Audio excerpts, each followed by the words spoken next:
Hi friend. आज हम लोग पढ़ेंगे कक्षा 8 का हिस्ट्री अध्याय 2। व्यापार से साम्राज्य तक कंपनी की सत्ता स्थापित होती है। मुगल बादशाहों में औरंगजेब आखिरी शक्तिशाली बादशाह थे। उन्होंने वर्तमान भारत के एक बहुत बड़े हिस्से पर नियंत्रण स्थापित कर लिया था। 1707 में उनकी मृत्यु के बाद बहुत सारे मुगल सूबेदार और बड़े बड़े जमींदार अपनी ताकत दिखाने लगे थे। उन्होंने अपनी क्षेत्रीय रियासतें कायम कर ली थी। जैसे जैसे विभिन्न भागों में ताकतवर क्षेत्रीय रियासतें सामने आने लगी, दिल्ली अधिक दिनों तक प्रभावित केंद्र के रूप में नहीं रह सकी। जैसे जैसे विभिन्न भागों में ताकतवर क्षेत्रीय रियासतें सामने आने लगी, दिल्ली अधिक दिनों तक प्रभावी केंद्र के रूप में नहीं रह सकी। 18वीं सदी के उत्तरार्ध तक राजनीतिक क्षितिज पर अंग्रेजों के रूप में एक नई ताकत उभरने लगी थी। क्या आप जानते हैं कि अंग्रेज पहल एक छोटी सी व्यापारिक कंपनी के रूप में भारत आए थे और यहाँ के इलाकों पर कब्जे में उनकी ज़्यादा दिलचस्पी नहीं थी। तो फिर ऐसा कैसे हुआ कि एक दिन वे इस विशाल साम्राज्य के स्वामी बन बैठे? इस अध्याय में आप देखेंगे कि यह कैसे हुआ।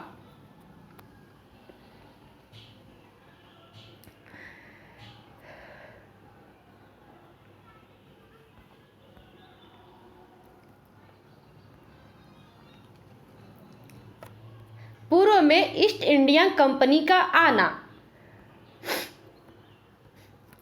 सन 1600 में ईस्ट इंडिया कंपनी ने इंग्लैंड की महारानी एलिजाबेथ प्रथम से चार्टर अर्थात इजाजतनामा हासिल कर लिया, जिसने कंपनी को पूरब से व्यापार करने का एकाधिकार मिल गया। इस इजाजतनामे का मतलब यह था कि इंग्लैंड की कोई और व्यापारिक कंपनी इस इलाके में ईस्ट इंडिया कंपनी से होड़ नहीं कर सकती थी। इस चार्टर के सहारे कंपनी समुद्र पार जाकर नए इलाकों को खंगाल सकती थी। वहां से सस्ती कीमत पर चीजें खरीदकर उन्हें यूरोप में ऊंची कीमत पर बेच सकती थी। कंपनी को दूसरी अंग्रेज व्यापारिक कंपनियों से प्रतिस्पर्धा का कोई भय नहीं था। उस जमाने में वाणिज्यिक कंपनियां मोटे तौर पर प्रतिस्पर्धा से बचकर ही मुनाफा कमा सकती थी। अगर कोई प्रतिस्पर्धा न हो तो तभी वे सस्ते चीजें खरीदकर उन्हें ज्यादा कीमत पर बेच सकती थीं। लेकिन यह शाही दस्तावेज दूसरी यूरोपीय ताकतों को पूरब के बाजारों में आने से नहीं रोक सकता था। जब तक इंग्लैंड के जहाज अफ्रीका के पश्चिम तट को छूते हुए केप ऑफ गुड होप का चक्कर लगाकर हिंद महासागर पार करते, तब तक पुर्तगालियों ने भारत के पश्चिमी तट पर अपनी उपस्थिति दर्ज करा दी थी। वे गोवा में अपना ठिकाना बना चुके थे। पुर्तगाल के खोजी यात्री वास्को द गामा ने ही 1498 में पहली बार भारत तक पहुंचने के इस समुद्री मार्ग का पता लगाया था। 17वीं शताब्दी की शुरुआत तक डच भी हिंद महासागर में व्यापार की संभावनाएं तलाशने लगी थे। कुछ ही समय बाद फ्रांसीसी व्यापारी भी सामने आ गए। समस्या यह थी कि सारी कंपनियां एक जैसी चीजें ही खरीदना चाहती थीं। यूरोप के बाजारों में भारत के बने बारीक सूती कपड़े और रेशम की जबरदस्त मांग थी। इनके अलावा काली मिर्च, लौंग, इलायची और दालचीनी की भी जबरदस्त मांग रहती थी। यूरोपीय कंपनियों के बीच इस बढ़ती प्रतिस्पर्धा से भारतीय बाजारों में इन चीज़ों को कीमतें बढ़ने लगीं और उनसे मिलने वाला मुनाफा गिरने लगा। अब इन व्यापारिक कंपनियों के फलने फूलने का यही रास्ता था कि वे अपनी प्रतिस्पर्धा कंपनियों को खत्म कर दें। लिहाजा बाजारों में कब्जे की इस होड़ ने व्यापारिक कंपनियों के बीच लड़ाइयों की शुरुआत कर दी। 17वीं और 18वीं सदी में जब भी मौका मिलता, कोई सी एक कंपनी किसी दूसरी कंपनी के जहाज डुबो देती, रास्ते में रुकावटें खड़ी कर देती और माल से लदे जहाज़ों को आगे बढ़ने से रोक देती। यह व्यापार हथियारों की मदद से चल रहा था और व्यापारिक चौकियों को किलेबंदी के जरिए सुरक्षित रखा जाता था। अपनी बस्तियों को किलेबंद करने और व्यापार में मुनाफा कमाने की इन कोशिशों के कारण स्थानीय शासकों से भी टकराव होने लगे। इस प्रकार व्यापार और राजनीति को एक दूसरे से अलग रखना कंपनी के लिए मुश्किल होता जा रहा था। आइए देखें कि यह कैसे हुआ। ईस्ट इंडिया कंपनी बंगाल में व्यापार शुरू करती थी। पहली इंग्लिश फैक्ट्री 1651 में हुगली नदी के किनारे शुरू हुई। कंपनी के व्यापारी यहीं से अपना काम चलाते थे। इन व्यापारियों को उस जमाने में फैक्टर कहा जाता था। इस फैक्ट्री में वेयर हाउस था जहां निर्यात होने वाली चीज़ों को जमा किया जाता था। यहीं पर उसके दफ्तर थे जिनमें कंपनी के अफसर बैठते थे। जैसे जैसे व्यापार फैला, कंपनी ने सौदागरों और व्यापारियों को फैक्ट्री के आसपास आकर बसने के लिए प्रेरित किया। 1696 तक ने इस आबादी के चारों तरफ एक किला बनाना शुरू कर दिया था। 2 साल बाद उसने मुगल अफसरों को रिश्वत देकर 3 गांवों की जमींदारी भी खरीद ली। इनमें से एक गांव कालीकाता था जो बाद में कलकत्ता बना। अब इसे कोलकाता कहा जाता है। कंपनी ने मुगल सम्राट औरंगजेब को इस बात के लिए भी तैयार कर लिया कि वह कंपनी को बिना शुल्क चुकाए व्यापार करने का फरमान जारी कर दे। कंपनी ज़्यादा से ज़्यादा रियायतें हासिल करने और पहले से मौजूद अधिकारियों का ज़्यादा से ज़्यादा फायदा उठाने में लगी हुई थी। उदाहरण के लिए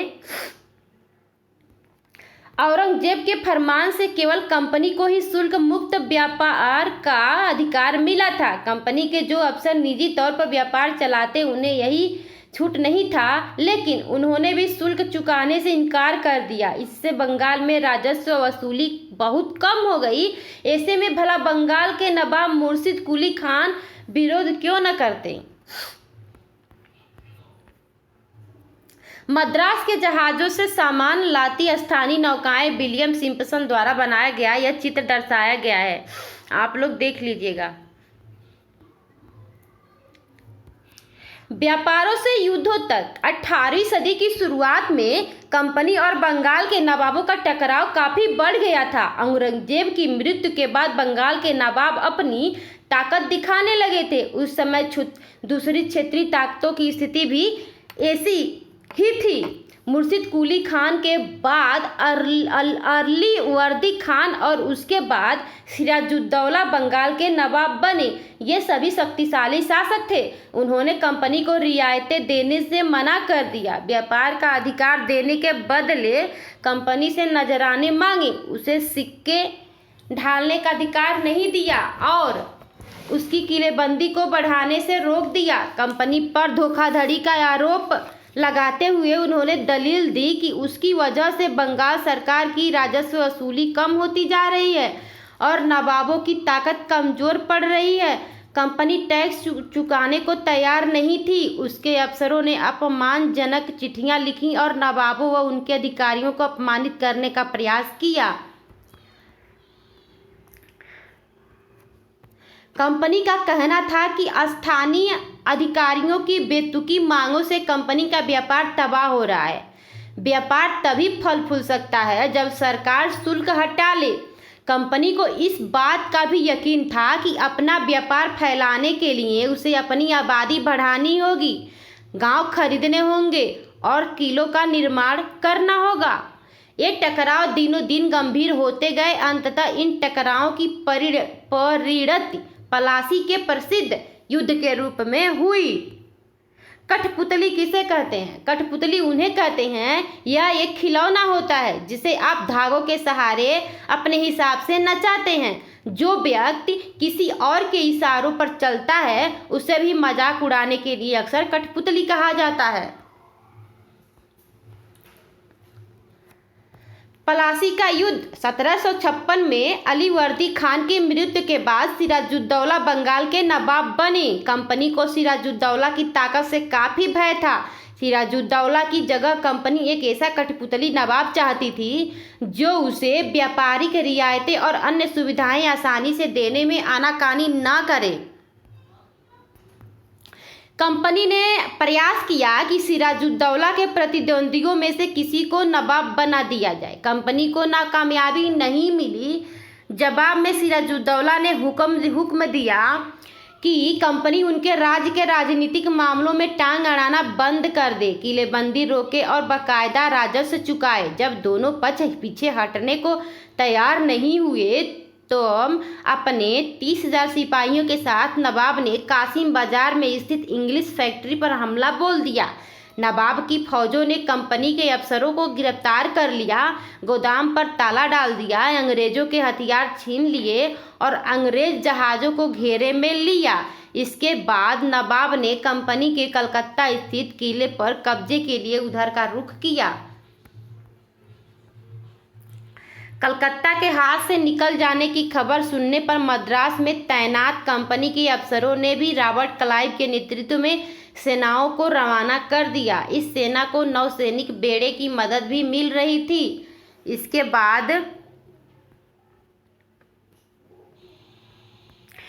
बाद नवाब के साथ लंबे समय तक सौदेबाजी चली। आखिरकार 1757 में रॉबर्ट क्लाइव ने पलासी के मैदान में सिराजुद्दौला के खिलाफ कंपनी की सेना का नेतृत्व किया। नवाब सिराजुद्दौला की हार का एक बड़ा कारण उसके सेनापतियों में से एक सेनापति मीर जाफर की कारगुजारियां भी थीं। फिर जाफर की टुकड़ियों ने इस युद्ध में हिस्सा नहीं लिया। रॉबर्ट क्लाइव ने यह कहकर उसे अपना साथ मिला लिया था कि सिराजुद्दौला को हटाकर मीर जाफर को नवाब बना दिया जाएगा। संपन्नता का आश्वासन। इंग्लैंड के लोग ईस्ट इंडिया कंपनी की शासकीय महत्वाकांक्षाओं को संदेह और अविश्वास से देखते थे। प्लासी की लड़ाई के बाद रॉबर्ट क्लाइव ने अंग्रेज सम्राट के एक मुख्य विदेश मंत्री विलियम पिट को 7 जनवरी 1759 को कलकत्ते से यह चिट्ठी भेजी थी। लेकिन इतनी विशाल सत्ता एक वाणिज्यिक कंपनी के लिए बहुत बड़ी बात होगी। मैं खुद यह सोचकर अभिभूत हूँ कि इन समृद्ध रियासतों पर पूरा कब्जा हासिल करने में कोई परेशानी नहीं आएगी। अब मैं यह फैसला आप पर छोड़ता हूँ कि क्या सालाना 20 लाख स्टर्लिंग की आमदनी और 3 प्रांतों का कब्जा कोई ऐसी चीज़ है जिस पर इतना शोर मचाना उचित हो। प्लासी की जंग इसलिए महत्वपूर्ण मानी जाती है क्योंकि भारत में यह कंपनी की पहली बड़ी जीत थी। प्लासी की जंग के बाद सिराजुद्दौला को मार दिया गया और मीर जाफर नवाब बना। कंपनी अभी भी शासन की जिम्मेदारी संभालने को तैयार नहीं थी। उसका मूल उद्देश्य तो व्यापार को फैलाना था। अगर यह काम स्थानीय शासकों की मदद से बिना लड़ाई लड़े ही किया जा सकता था तो किसी राज्य को सीधे अपने कब्जे में लेने की क्या जरूरत थी। जल्दी ही कंपनी को एहसास होने लगा कि यह रास्ता भी आसान नहीं है। कठपुतली नवाब भी हमेशा कंपनी के इशारों पर नहीं चलते थे। आखिरकार उन्हें भी तो अपनी प्रजा की नज़र में सम्मान और संप्रभुता का दिखावा करना पड़ता था। तो फिर कंपनी क्या करती? जब मीर जाफर ने कंपनी का विरोध किया तो कंपनी ने उसे हटाकर मीर कासिम को नवाब बना दिया। जब मीर कासिम परेशान करने लगा तो बक्सर की लड़ाई 1764 में उसको भी हराना पड़ा। उसे बंगाल से बाहर कर दिया गया और मीर जाफर को दोबारा नवाब बनाया गया। अब नवाब को हर महीने 5 लाख रुपए कंपनी को चुकाने थे।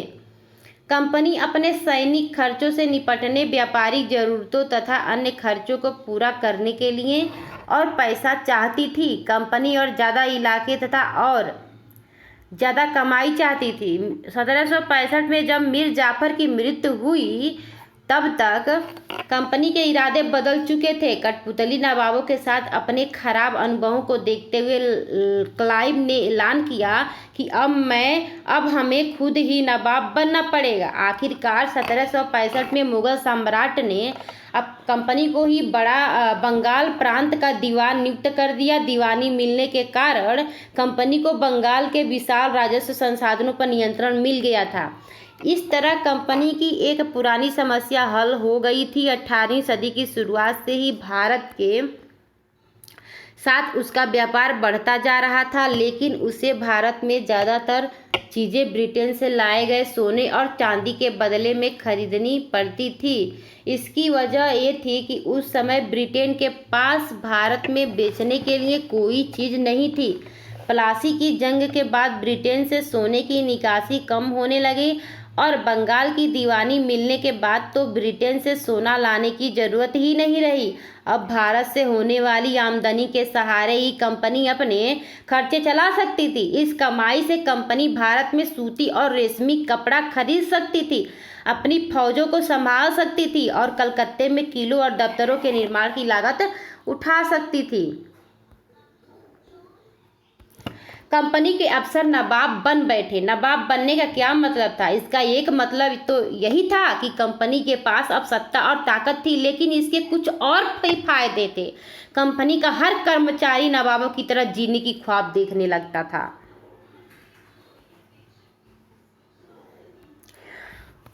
पलासी के युद्ध के बाद बंगाल के असली नवाबों को इस बात के लिए बाध्य कर दिया गया कि वे कंपनी के अफसरों को निजी तोहफे के तौर पर जमीन और बहुत सारा पैसा दें। खुद रॉबर्ट क्लाइव ने ही भारत में बेहिसाब दौलत जमा कर ली थी। 1743 में जब वह इंग्लैंड से मद्रास यानी चेन्नई आया था तो उसकी उम्र बस 18 साल की थी। 1767 में जब वह 2 बार गवर्नर बनने के बाद हमेशा के लिए भारत से रवाना हुआ तो यहाँ उसकी दौलत 4 लाख पौंड के बराबर थी। दिलचस्प बात यह है कि गवर्नर के अपने दूसरे कार्यकाल में उसे कंपनी के भीतर फैले भ्रष्टाचार को खत्म करने का काम सौंपा गया था, लेकिन 1772 में ब्रिटिश संसद में उसे खुद भ्रष्टाचार के आरोपों पर अपनी सफाई देनी पड़ी।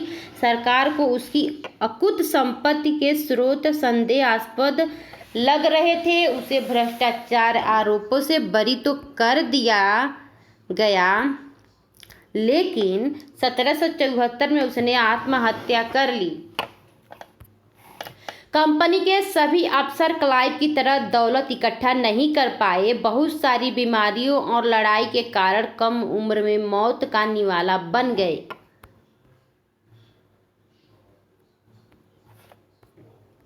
इसके अलावा उन सभी को भ्रष्ट और बेईमान मानना भी सही नहीं होगा। उनमें से बहुत सारे अफसर साधारण परिवारों से आए थे। उनकी सबसे बड़ी इच्छा बस यही थी कि वे भारत में ठीक ठाक पैसा कमाएं और ब्रिटेन लौटकर आराम की जिंदगी बसर करें। जो जीते जी धन दौलत लेकर वापस लौट गए, उन्होंने वहां आलीशान जीवन जिया। उन्हें वहां के लोग नवाब कहते थे। यह भारतीय शब्द नवाब का ही अंग्रेजी संस्करण बन गया था। उन्हें लोग अक्सर नए अमीरों और सामाजिक हैसियत में रातों रात ऊपर आने वाले लोगों के रूप में देखते थे।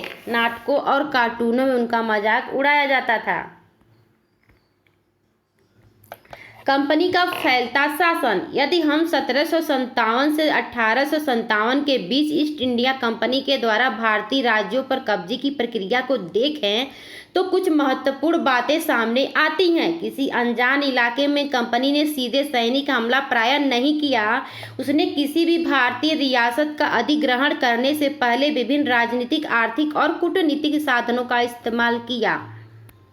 बक्सर की लड़ाई 1764 के बाद कंपनी ने भारतीय रियासतों में रेजिडेंट तैनात कर दिए। ये कंपनी के राजनीतिक या व्यावसायिक प्रतिनिधि होते थे। उनका काम कंपनी के हितों की रक्षा करना और उन्हें आगे बढ़ाना था। रेजिडेंट के माध्यम से कंपनी के अधिकारी भारतीय राज्यों के भीतरी मामलों में दखल देने लगे थे। अगला राजा कौन होगा, किस पद पर किसको बिठाया जाएगा, इस तरह की चीज़ें कंपनी के अफसर ही तय करना चाहते थे। कई बार कंपनी ने रियासतों पर सहायक संधि भी थोप दी। जो रियासत और इस बंदोबस्त को मान लेती थी उसे अपनी स्वतंत्र सेनाएं रखने का अधिकार नहीं रहता था। उसे कंपनी की तरफ से सुरक्षा मिलती थी। सहायक सेना के रख रखाव के लिए वह कंपनी को पैसा देती थी। अगर भारतीय शासक रकम अदा करने में चूक जाते थे तो जुर्माने के तौर पर उनका इलाका कंपनी अपने कब्जे में लेती थी। उदाहरण के लिए जब रिचर्ड वेलेस्ली गवर्नर जनरल 1798 से 1805 था। उस समय अवध के नवाब को 1801 में अपना आधा इलाका कंपनी को सौंपने के लिए मजबूर किया गया, क्योंकि नवाब सहायक सेना के लिए पैसा अदा करने में चूक गए थे। इसी आधार पर हैदराबाद के भी कई इलाके छीन लिए गए। अपने बेटों और ब्रिटिश रेजिडेंट के साथ खड़े नवाब सिराजुद्दौला टीली कैटल द्वारा बनाया चित्र है। बक्सर की लड़ाई के बाद हुई संधियों के फलस्वरूप नवाब सिराजुद्दौला के ज़्यादातर अधिकार छिन गए थे, लेकिन यहाँ वह रेजिडेंट के सामने अपनी चिर परिचित शाही शान शौकत के साथ दिखाई दे रहे हैं। यहाँ पे दिखाया गया है। अब ये हम लोग थोड़ा पढ़ लेते हैं। रेजिडेंट की ताकत क्या थी? कंपनी द्वारा नियुक्त किए गए रेजिडेंट्स के बारे में स्कॉटलैंड के प्रसिद्ध अर्थशास्त्री और राजनीतिक दार्शनिक जेम्स मिल ने यह कहा था, दरअसल रेजिडेंट रियासत का राजा होता है। रेजिडेंट रियासत का राजा होता है। हम उसे हस्तक्षेप की मनचाही निषेधाज्ञा के तहत काम करने की छूट देते हैं जब तक स्थानीय राजा पूरी तरह अधीनस्थ रहता है और रेजिडेंट यानी ब्रिटिश सरकार के माफिक काम करता है तो चीज़ें आराम से चलती रहती हैं। शासन के कामों में रेजिडेंट की दखल अंदाजी के बिना सब कुछ चल जाता है। जब भी कुछ अलग तरह का घटता है, जब भी राजा कोई ऐसा रास्ता अपनाता है जिसे ब्रिटिश सरकार गलत मानती है, तो टकराव और उथल पुथल पैदा हो जाती है। टीपू सुल्तान शेर मैसूर जब कंपनी को अपनी राजनीतिक और आर्थिक हितों पर खतरा दिखाई दिया तो कंपनी ने प्रत्यक्ष सैनिक टकराव का रास्ता भी अपनाया। दक्षिण भारत राजा मैसूर के उदाहरण से यह बात समझी जा सकती है। हैदर अली शासनकाल 1761 से 82 और उनके विख्यात पुत्र टीपू सुल्तान शासनकाल 1782 से 1799 से जैसे शक्तिशाली शासकों के नेतृत्व में मैसूर काफ़ी ताकतवर हो चुका था। मालाबार तट पर होने वाला व्यापार मैसूर रियासत के नियंत्रण में था, जहां से कंपनी काली मिर्च और इलायची खरीदती थी। 1785 में टीपू सुल्तान ने अपनी रियासत में पड़ने वाले बंदरगाहों से चंदन की लकड़ी, काली मिर्च और इलायची का निर्यात रोक दिया। सुल्तान ने स्थानीय सौदागरों को भी कंपनी के साथ कारोबार करने से रोक दिया। टीपू सुल्तान ने भारत में रहने वाले फ्रांसीसी व्यापारियों से घनिष्ठ संबंध विकसित किया और उनकी मदद से अपनी सेना का आधुनिकीकरण किया।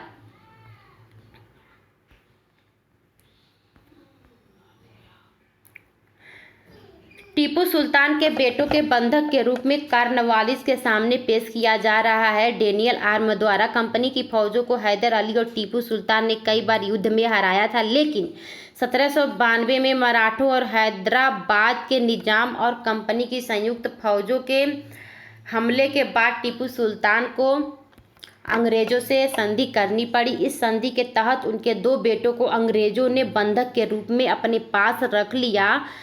ब्रिटिश चित्रकारों को ऐसे दृश्यों की तस्वीर बनाने में मजा आता था जिनमें अंग्रेजों की सत्ता की विजय दिखाई देती थी।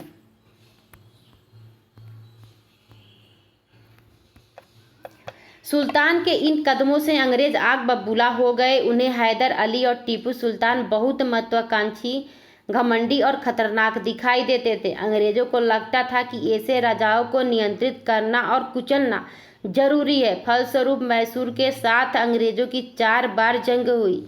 1767 से 69, 1780 से 84, 1790 से 92 और 1799 श्रीरंगपट्टम की आखिरी जंग में कंपनी को सफलता मिली। अपनी राजधानी की रक्षा करते हुए टीपू सुल्तान मारे गए और मैसूर का राजकाज पुराने वोडियार राजवंश के हाथों में सौंप दिया गया। इसके साथ ही मैसूर पर भी सहायक संधि थोप दी गई।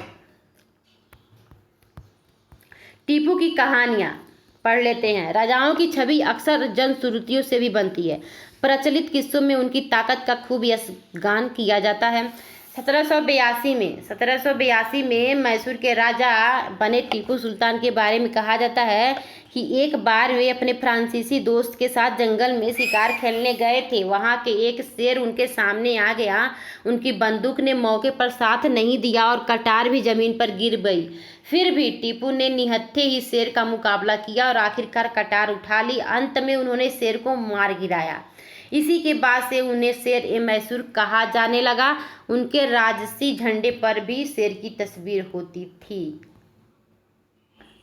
टीपू का खिलौना शेर। टीपू का खिलौना शेर यह टीपू के एक विशालकाय मशीनी खिलौनों की तस्वीर है। इसमें यह नकली शेर है। एक यूरोपीय सिपाही को दबाए हुए जब इसका हैंडल घुमाया जाता था तो नकली शेर दहाड़ता था और सिपाही के भीतर से चीख की आवाज़ें आती थी। अब यह खिलौना शेर लंदन स्थित विक्टोरिया एंड एल्बर्ट म्यूजियम में रखा है। 4 मई 1799 को जब अपनी राजधानी श्रीरंगपट्टम की रक्षा करते हुए टीपू सुल्तान की मृत्यु हो गई तो अंग्रेज इस खिलौने को भी अपने साथ ले गए।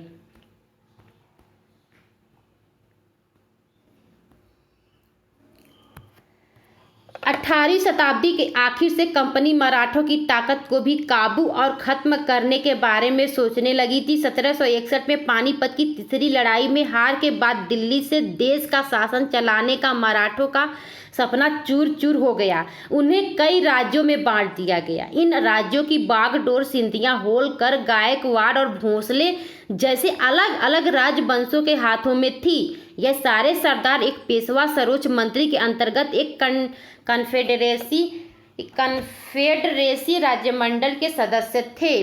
पेशवा इस राज्यमंडल का सैनिक और प्रशासकीय प्रमुख होता था और पुणे में रहता था। महादजी सिंधिया और नाना फडणवीस 18वीं सदी के आखिर के 2 प्रसिद्ध मराठा योद्धा और राजनीतिज्ञ थे। एक के बाद एक कई युद्धों में कंपनी ने मराठों को घुटने टेकने पर मजबूर कर दिया। पहला युद्ध 1782 में सालबाई संधि के साथ खत्म हुआ, जिसमें कोई पक्ष नहीं जीत पाया। दूसरा अंग्रेज मराठा युद्ध कई मोर्चों पर लड़ा गया।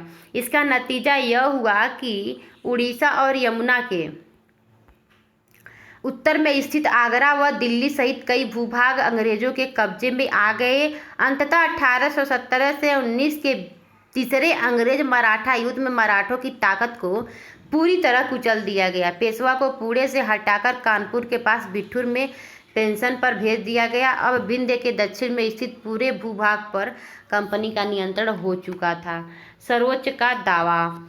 उपरोक्त विवरण से स्पष्ट है कि 19वीं सदी की शुरुआत से कंपनी क्षेत्रीय विस्तार की आक्रामक नीति पर चल रही थी। लॉर्ड हेस्टिंग्स 1813 से 1823 तक गवर्नर जनरल के नेतृत्व में सर्वोच्च के एक नई नीति शुरू की गई।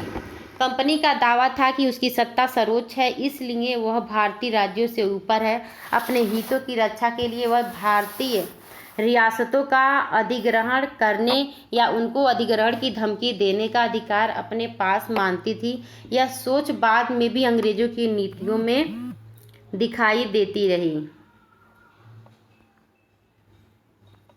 लेकिन यह प्रक्रिया बेरोक टोक नहीं चली। उदाहरण के लिए जब अंग्रेजों ने कित्तूर फिलहाल कर्नाटक के छोटे से राज्य को कब्जे में लेने का प्रयास किया तो रानी चेन्नम्मा ने हथियार उठा लिए और अंग्रेजों के खिलाफ आंदोलन छेड़ दिया। 1824 में उन्हें गिरफ्तार किया गया और 1829 में जेल में ही उनकी मृत्यु हो गई। चेन्नम्मा के बाद कित्तूर स्थित संगोली के एक करीब चौकीदार रायना ने यह प्रतिरोध जारी रखा। चौतरफा समर्थन और सहायता से उन्होंने बहुत सारे ब्रिटिश शिविरों और दस्तावेजों को नष्ट कर दिया था। आखिरकार उन्हें भी अंग्रेजों ने पकड़कर 1830 में फांसी पर लटका दिया। प्रतिरोध के ऐसे कई दूसरे उदाहरण आप इस किताब में आगे पढ़ेंगे।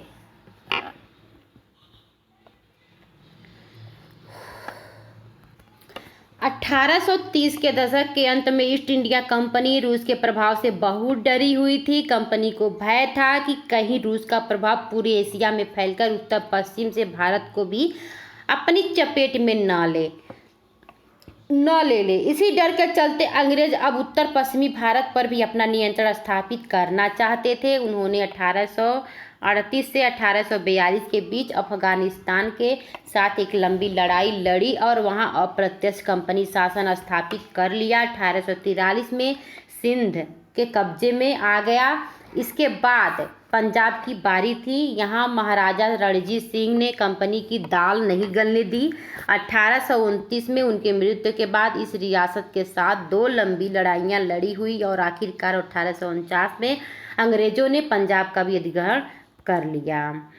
विलय नीति अधिग्रहण की आखिरी लहर 1848 से 1856 के बीच गवर्नर जनरल बने लॉर्ड डलहौजी के शासनकाल में चली। लॉर्ड डलहौजी ने एक नई नीति अपनाई जिसे विलय नीति का नाम दिया गया। यह सिद्धांत इस तर्क पर आधारित था कि अगर किसी शासक की मृत्यु हो जाती है और उसका कोई पुरुष वारिस नहीं है तो उसकी रियासत हड़प ली जाएगी। इस सिद्धांत के आधार पर एक के बाद एक कई रियासतें सतारा 1848, संबलपुर 1850 और उदयपुर 1852, नागपुर 1853 और झांसी 1854 अंग्रेजों के हाथ में चली गई। आखिरकार 1856 में कंपनी ने अवध को भी अपने नियंत्रण में ले लिया। इस बार अंग्रेजों ने एक नया तर्क दिया। उन्होंने कहा कि वे अवध की जनता को नवाब के कुशासन से आज़ाद कराने के लिए कर्तव्य से बंधे हुए हैं, इसलिए वे अवध पर कब्जा करने को मजबूर हैं। अपने प्रिय नवाब को जिस तरह से गद्दी से हटाया गया उसे देखकर लोगों में गुस्सा भड़क उठा और अवध के लोग भी 1857 के महान विद्रोह में शामिल हो गए।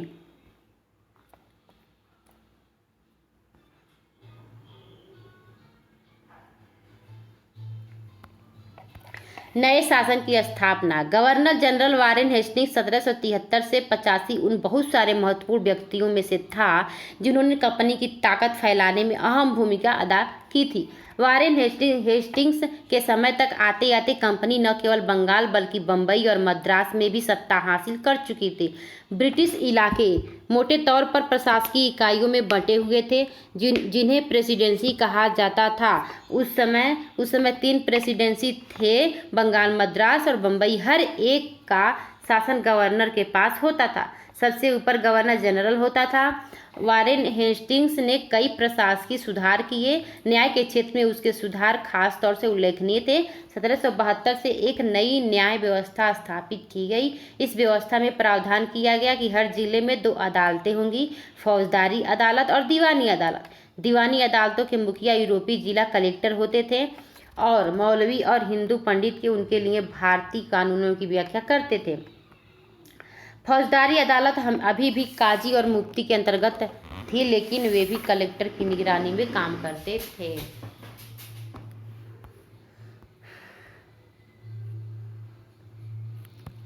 काजी किसको कहते हैं? एक न्यायाधीश है।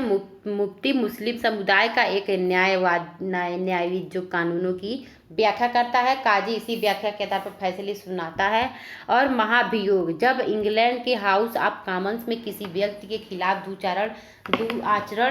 दुराचरण का आरोप लगाया जाता है तो हाउस ऑफ लॉर्ड्स, संसद का ऊपरी सदन में उस व्यक्ति के खिलाफ मुकदमा चलता है। इसे महाभियोग कहा जाता है।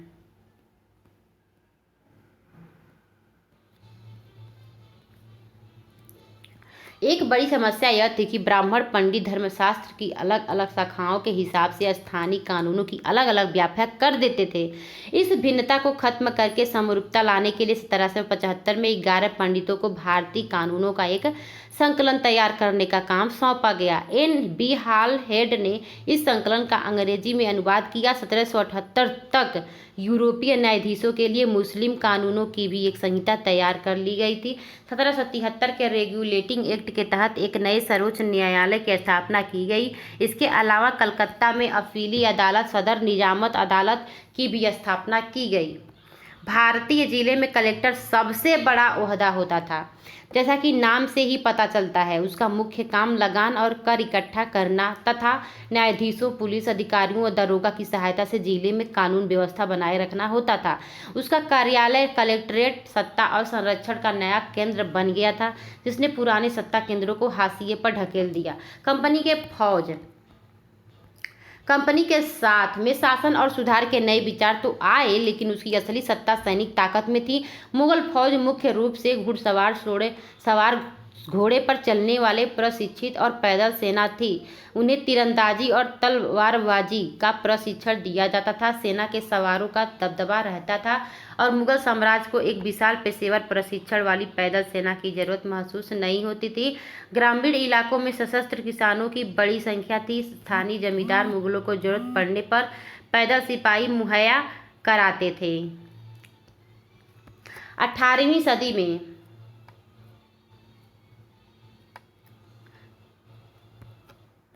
18वीं सदी में जब अवध और बनारस जैसी रियासतों में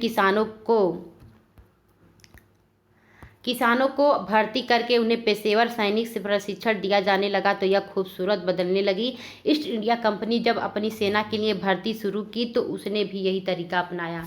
अंग्रेज की अपनी सेना को सिपाही, जो भारतीय सिपाही से ही बना है, आर्मी कहते थे। 1820 के दशक से जैसे जैसे युद्ध तकनीक बदलने लगी, कंपनी की सेना में घुड़सवार टुकड़ियों की जरूरत कम होती गई। इसकी वजह यह थी कि ब्रिटिश साम्राज्य बर्मा, अफगानिस्तान और मिस्र में भी लड़ रहा था, जहां सिपाही मस्केट, तोड़ेदार बंदूक और मैचलाक से लैस होते थे। कंपनी की सेना के सिपाहियों को बदलती सैनिक आवश्यकताओं का ध्यान रखना पड़ता था और अब उसकी पैदल टुकड़ी ज़्यादातर महत्वपूर्ण होती जा रही थी।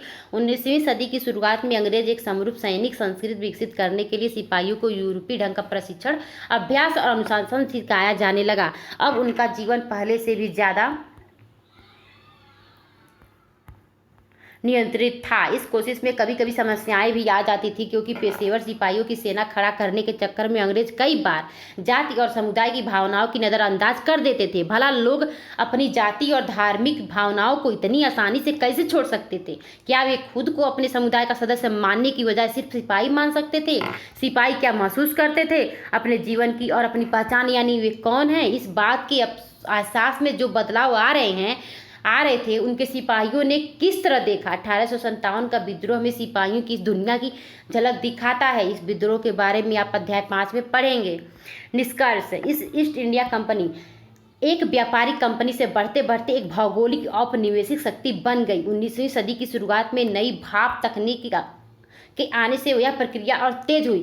तब तक समुद्र मार्ग से भारत पहुंचने में 6 से 8 माह का समय लग जाता था। भाप से चलने वाले जहाज़ों ने यह यात्रा 3 हफ्तों में समेट दी।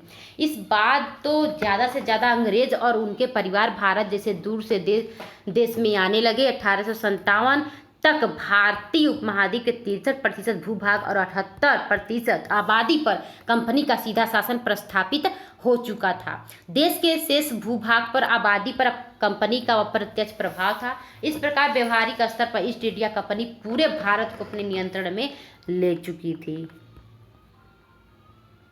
यह अन्यंत्र पढ़ लेते हैं। दक्षिण अफ्रीका में दास व्यापार। डच व्यापारी 17वीं सदी के दक्षिण अफ्रीका पहुंचे। जल्द ही दास व्यापार शुरू हो गया। लोगों को बंधक बनाकर जंजीरों में बांधकर दास बाजारों में बेचा जाने लगा। 1834 में दास प्रथा के अंत के समय अफ्रीका के दक्षिणी सिरे पर स्थित केप में निजी स्वामित्व में दासों की संख्या 36,774 थी। 1824 में केप आने वाले एक यात्री ने वहां होने वाली नीलामी का आंखों देखा ब्यौरा प्रस्तुत किया है। यह मालूम होने पर कि पशुओं, कृषि उत्पादों की नीलामी होने वाली है, अपनी गाड़ी, नए बैल खरीदने के लिए रोक ली।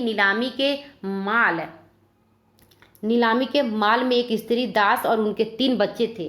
किसानों ने पशुओं के समान ही उन्हें परखा, उन्हें अलग अलग खरीदारों को बेच दिया। माँ ने चिंता, वेदना और आंसू भरी आंखों से बच्चों की तरफ देखा। दुखी बच्चे व्याकुल माँ बाप से चिपक गए।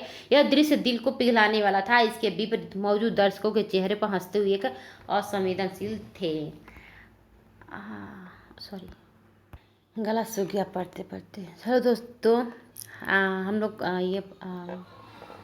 ये कर लेते हैं अभ्यास प्रश्न जल्दी। वैसे में वीडियो तो बड़ा हो ही गया है। दीवानी क्या है बताइए आप लोग? दीवानी एक भू राजस्व वसूल करने का अधिकार है।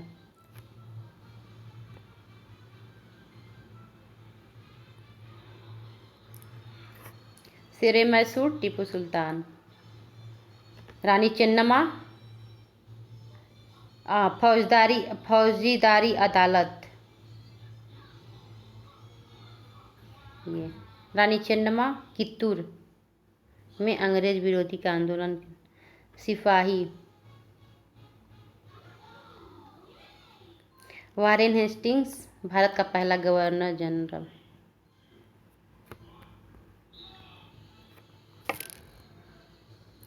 तो ये होगा बंगाल पर अंग्रेजों की जीत पलासी की जंग से शुरू हुई थी। हैदर अली और टीपू सुल्तान मैसूर के शासक थे। और ग होगा डलहौजी ने विलय का सिद्धांत लागू किया था। और मराठा रियासतें मुख्य रूप से भारत के दक्षिण भाग में स्थित था। और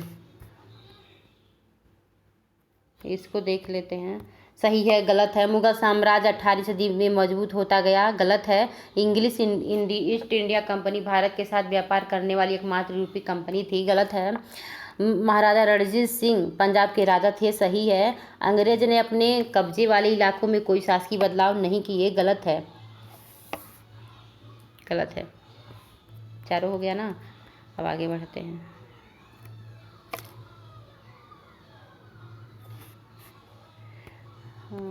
यूरोपीय व्यापारिक कंपनियां भारत की तरफ क्यों आकर्षित हो रही थीं? तो इसलिए हो रही थी, कारण यह था कि यूरोपीय कंपनियों ने भारत के साथ व्यापार में अपार संभावनाएं देखी थी। यूरोपीय देशों में भारत की अनेक वस्तुओं की भारी मांग थी, जैसे कपास, रेशम, काली मिर्च, लौंग, इलायची और दालचीनी और बहुत सारे। वे भारत में कम कीमत पर सामानों की खरीदारी करते थे और वापस यूरोप जाकर उन्हें मतलब ज़्यादा कीमतों पर बेच सकते थे। इन्हीं व्यापारिक संभावनाओं के कारण यूरोपीय कंपनियां भारत की ओर आकर्षित हो रही थी। बंगाल के नवाबों और ईस्ट इंडिया कंपनी के बीच किन किन बातों पर विवाद थे? तो मतलब कई कारण थे। नवाबों ने कंपनी को छूट देने से मना कर दिया था और नवाबों ने कंपनी को व्यापारिक अधिकार देने के लिए बहुत अधिक धनराशि मांग की। और नवाबों ने कंपनी को सिक्का ढालने का अधिकार देने से भी मना कर दिया था। और नवाबों ने कंपनी पर टैक्स या अदा नहीं करने के साथ साथ अपमानजनक पत्र लिखने का आरोप लगाया था।